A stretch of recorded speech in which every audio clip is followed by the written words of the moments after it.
sustain our spirit nourished.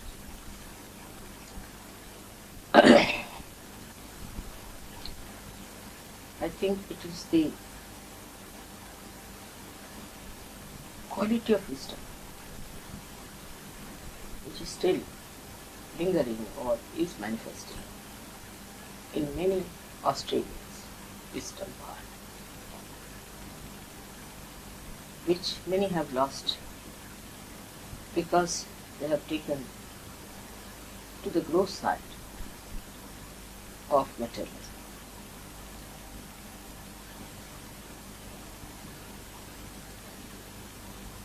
Sri Ganesha is a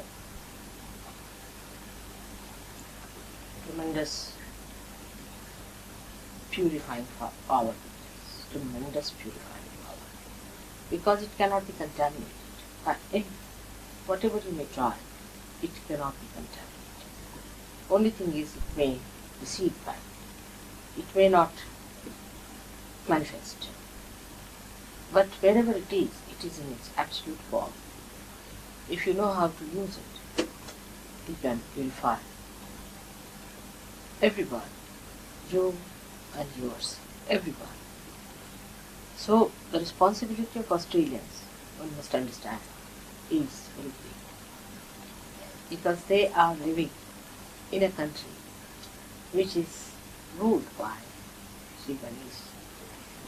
So first they have to maintain their purity of their being. Many people sometimes think that purity is only limited to the gross side, that you lead a sensible sex life is sufficient. It is not so. That's why Christ has said, "Thou shalt not have adulterous eyes." Meaning, your eyes should be clean. And as you know, eyes represent your ego and superego both. So, when he said that your eyes should be clear, he meant that your thoughts should be clear. Now, what is the generator of your thought? You have to go deep into it and see how thoughts are generated. The brain of human beings, as you know, is like a pyramid. Is elevated to a central point here in a conical way. Is the epitome, is the Brahman. And when this mind elevates to that state in human beings, it goes into a tremendous change of its reactions to its environment. For example, an animal, if he sees a thing, he doesn't think about it. There's no reaction to it. But only in human beings, this reaction takes place because of his conical brain, you can say, that this attention that's coming in goes into a parallelogram of forces, because we have two types of densities in our brain. There is also refraction, and because of refraction, this parallelogram of forces acts in such a way that your attention goes out, and the attention that goes out reacts. And when it reacts, the thought waves start coming into us. You must have seen a lake. If you drop a stone in a lake, the waves start, right? And they come to the shores of the lake. And then it is the shore that gives it another wave which goes back. In the same way, when human beings look at anything, they put attention to it, there's always a reaction that Now, according to Christ, we have to have a non-adulterous eyes. There should be no adultery. The word adultery is, in a pure sense, is not so bad. Adultery means there should not be any mixture of what it exists. Simple as that. When we say there's adulteration in the milk, we mean that it's not purely milk, but it's something else in it, alright? So, when you look at things, say this is a ball. The ball is a ball, that's all. What is there to think about it? But a person who is not realized so will immediately start thinking about the volume. Now, depending on the conditioning of a person. If a person is a very perverted soul, I don't know what he'll think of the ball. Because I can't go to every level of things else. I'm sorry, I have certain limitations. But a person who is, say, a normal person also may start thinking about the ball, how much it will cost, what will happen, and this and that. All sort of conditioning according to money, because it is money oriented. If he is ego oriented, then his thoughts would go reacting that same. This is the adultery. That when you look at things, there is nothing to think of. What is there to think? Whatever is, it is. But we think by thinking, we solve the problems. Also, this kind of a myth exists among human beings. That when you look at something or you think about something, then you solve the problem. It's not good. It's a myth. Because thinking is just an empty process of the mind. It's like a wave passing towards the shore and think that it can just engulf it or dissolve it. So the thought is just an empty vessel which carries nothing. It cannot do anything. It cannot bring forth any fruit whatsoever. Sometimes the statement might look very big and you might think, how can that be, mother? We've done so much bad thinking. But you are not. Whatever you have done is through spontaneity. Because the unconscious has given you the ideas, inspiration. You have done everything through inspiration and not by your own thinking. Now there, we do not want to agree because then we have to give up our ego because we think, oh, we have achieved it through our thinking. But when you think too much like that, then what happens? The unconscious gives you the necessary information because it has compassion, it has love for you. And suddenly you find something there. You are just pushed into that corner where you find. And for this we must know Einstein is the person who says that the theory of relativity dawned upon him from somewhere unknown. Because whatever is known is already there. And whatever is unknown, you cannot find out by this brain, which is thinking, but by the brain which is enlightened. Now one, he said, thou shalt not have adulterous eyes. Of course, the adultery, as we understand, is that we should not have lust in our life. But I would go still further to say that our attention has to be so pure that we should not have any return, idea of return coming to us from a particular thing. But just enjoying what. If I see a beautiful thing, then I'm just enjoying. Not that I should possess it, nor should I think about it, nor do I need that I should repeat it. Just enjoy it as it is. Maybe if you just enjoy it, you will just feel it again. That's the capacity one should have of purification. So, sometimes people think that Sahaja Yoga is a very Victorian sort of a system in which you can't live your life like this, and freedom we have achieved, abandonment we have achieved. We cannot enjoy such. But this virtue or this righteousness that we have condemned so far is really the sustainer of it, is our quality. is our gold, is our wealth, is our property, is our security, which we have lost.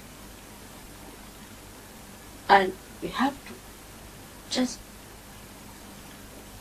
again have a cleansing. It is there. Because if it is fundamentally eternal, it cannot be lost.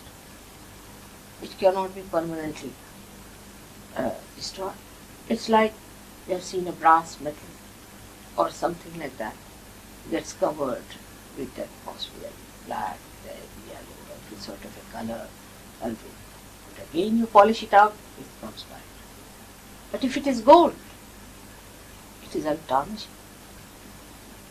It is untarnished. But if gold is allowed to rust in the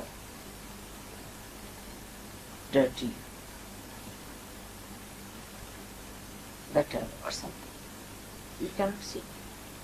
It's covered with all kinds of things, and you think it's just finished now.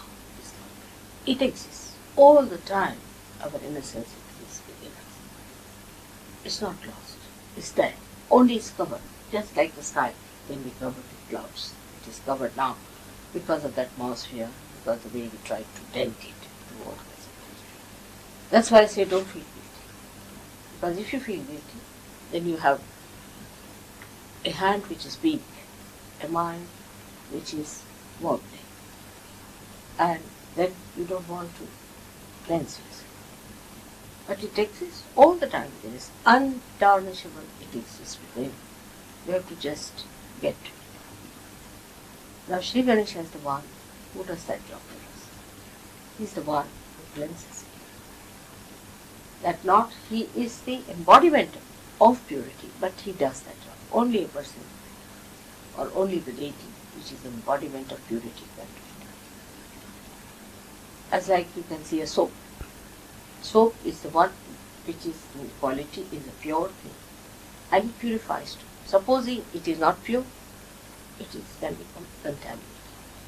In the same way, our innocence is absolutely pure. So it is our innocence itself cures ourselves. Just see that. The one which is lying under, which we have always repressed, which we have undermined, which we have not respected, comes to our help and shines with us. It's such a great blessing that we have so many eternal things existing within us. Otherwise, human beings would have been finished long time. There would have been no trace of human beings the way they have been playing about with their chastity, with their real power of their character. So, when it is very much always impressed in every religion that you have to lead a proper life, sane life. The reason is this gold that is within you must be made to shine. And the brilliance of such a place. You can see a person who leads a very fast life as well, a shallow place, a sad life, and all kinds of unhappy lines on his face. But a person who starts shining one's own being with that wisdom and that purity, beams, absolutely beams with the luster of Sri Ganesha, the innocence of Sri Ganesha, his playfulness, his joy, enjoying, the way he enjoys joy, the way he manifests joy. He is the source of all joy in the world. Now, in English language, there are no names given to joy. There's only one word, joy. And I find it sometimes difficult to describe the different kinds of joy that we can have at different levels of our evolution. But when you get 2 years of Nara, joy is called Nira Anand. Nira. Now Nira is my name in that. Anand means joy. Nira means where there's nothing else but joy. A complete joy. No reaction. Just submerged enjoy. That quality also evolves through the quality of Sri Ganesha. It's the Sri Ganesh who evolves that quality of Niranand within us. He goes into evolution gradually, as you see up to our Gachak, he becomes Kapisa. That doesn't mean that he goes into evolution, but we can see a seed going into that tree. And ultimately, what we find that we are sitting on top of that tree enjoying like children. The joy that our Heavenly Father has bestowed upon us and His Sastra. Now the puja part of it, one should understand, is very important in surgery. But everybody should not be exposed to puja to begin from 2 points. Sometimes the people who come to puja actually are not really worthy, not worthy. And then they react. They react to puja. They think, why this puja and this subservient and all sorts of things. Because they are not worthy of it, they have to find out some excuse to justify their unworthiness. So we have to first find out if the person is worthy of puja or not. If the person is not worthy, it's better to leave the person alone till he becomes worthy of the puja. Because doubts and all those things can obstruct the flow of vibrations to other people, and such a person can create a problem for others. So it is not civil on that person also to be in the puja if the person has not got an open heart and understanding of what puja is. Doing puja to any deity as such is not easy, especially to Sri Ganesha. Those people who do puja to Sri Ganesha should know that, of course, it has to be a Swayambhu, means the one that is created by Mother Earth. No other Ganesha should be worshipped. And if they are not realized so, they can never worship Sri Ganesha. We cannot even think of it. We cannot even take his name. It is so much difficult to reach Sri Ganesha. But after realization, the first thing you have to do is to worship Sri Ganesha. Because that's the basis on which you got your realization. He's the one first who got his crucifixion, then his resurrection. And it is the one who opened the path of realization for you. So you have to worship him before any other deity. The greatest sacrifices, the greatest evolutionary ascent he achieved for your sake, to become a human being, to die, and to suffer like a human being, so that you should not find it difficult to get your realization. Today when we say that, oh, it's so easy, how do you get it? We forget that people have done a lot of work to achieve it for you, to create the path. Like supposing I come to Perth. So when I was studying in schools, I used to read about Perth.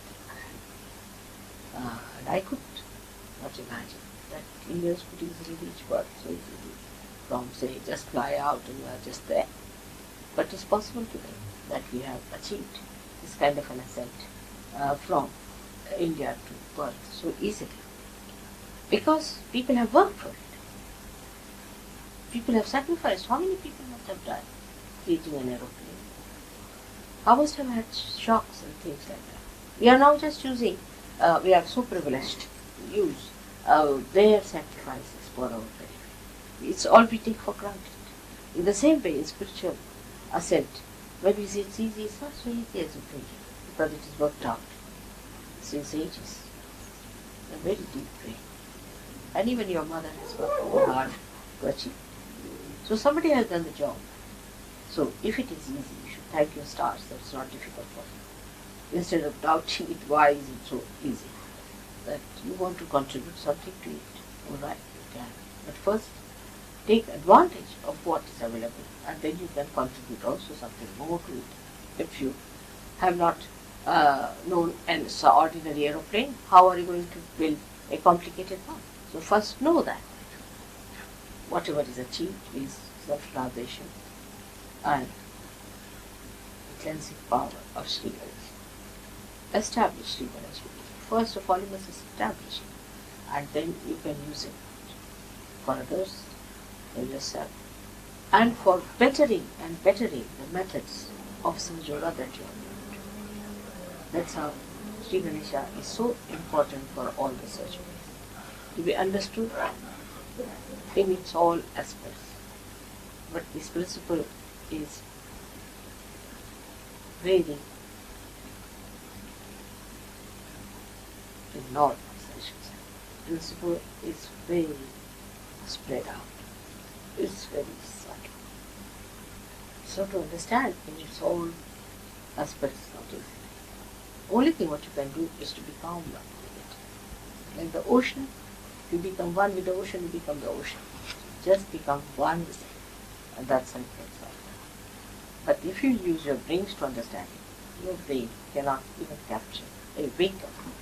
The best thing is that you just be humble about the whole process. Just try to become one. And those who can achieve that will realize that they have become joy themselves, and they have those joy-giving qualities. They have those qualities by which they just give bliss and peace to others. Just they being there itself is sufficient to create this peace. I always had great hopes on Australia, and I was sure that one day it will happen in a big way. And when it happens here, we will achieve greater results in other places. You have to work hard, and you all have to work very hard to understand the importance of this country, your importance as Australians. Just before Puja, I would like you, anyone who has any genuine question, should ask me, because I don't want that at Puja time we should have it. If you have any question, yes.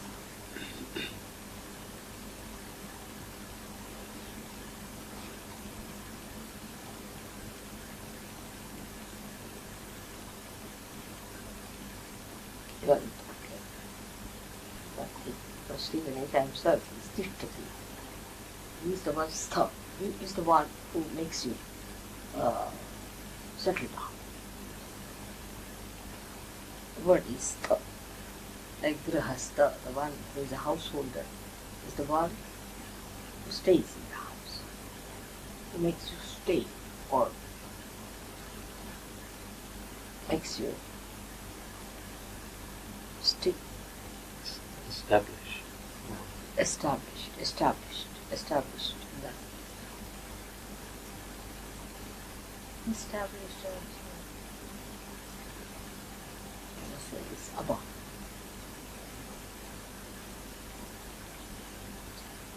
Establishment and all those words. Making Rosita. Settled. Settled, you can say, settled. All these, or we should say rooted. Keeps you rooted is a better word. Rooted. So, I give message to Perth. In the center is a door. This is the door. Sri Ganesha. I want to find out more people who are true seekers.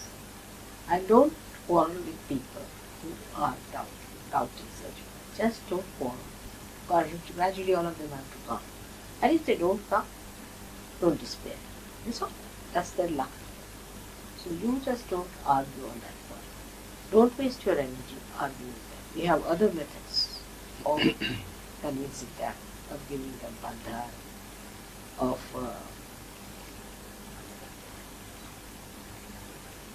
all the Nirmala Vidyas that you do. So you don't get disturbed and you don't get angry with them because they are ignorant. And you must know your past also, how you behaved towards Sahaja Yoga, and then you will be kind to them. Be kind. Gradually everyone has to come, those who are seekers. We'll see that they are all in before they close the doors.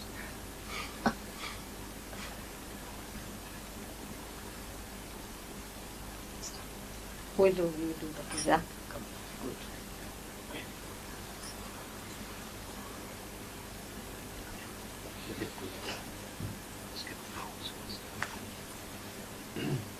The water drops. Less now.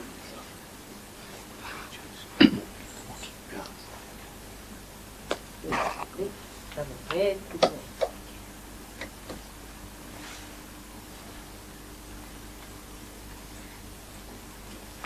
Did I give you these this time? No. These were last out. Okay.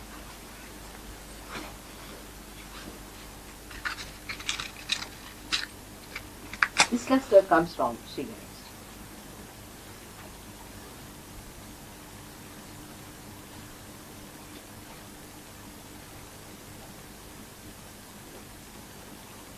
We would have liked to have taken you to Ayers Rock this time, Mother, too. Yes, I would love to see, but how far is it? It's quite a long way, and it means one air journey to Alice Springs to the centre, and then another smaller plane to the place. We could do it, if you wish, but We'll do next year, doesn't it? it's Just there. it's such a beautiful place, full of vibrations. I'll see photographs. We should get some more photographs for people to see. You see, Indians, when I tell them, they said they haven't seen the photograph. Okay. So if you could have some film or something, they would love to see. Actually, we could put together a little exhibition. Yes. Of, I mean, you even see the trunk going Yes, like that. Can yes, you imagine? yes. What more you want? The Yes. expression of Sri Ganesha. And it's exactly on the parallel of latitude as Chindwara. As Chindwara. As it is north, yeah. so it is On the south. other side, yes. Capricorn. On the Capricorn. Exactly. Not within a few degrees, but exactly. What's the latitude? 20, I've got it written down. It's 22 and a half, 23 degrees. But it's a little. And altitude? It's, I think it's on a plateau about 1,800 feet or something like that. No, the what you call The elevation of the hill, the meridian. mountain. You see, we have two things. No, one Oh, longitude, sorry. Longitude, I'm I sorry. don't know. Longitude. Let me check that. Does anybody know? We should find out. I'll find out. What is on the other side?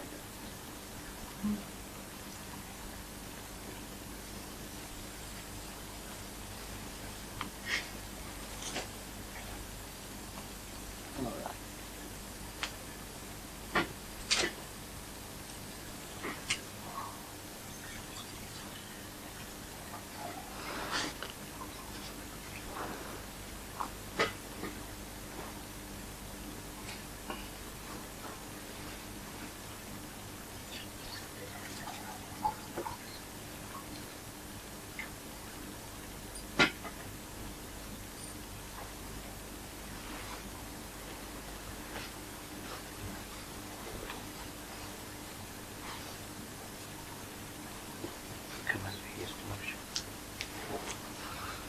Shall we begin by saying your mantras, Mother, and Pardon? then shall we begin with your mantras and Sri Ganesha's mantras? Yes, Sri Ganesha's mantra is all right. While doing this, sing Sri Ganesha's mantra.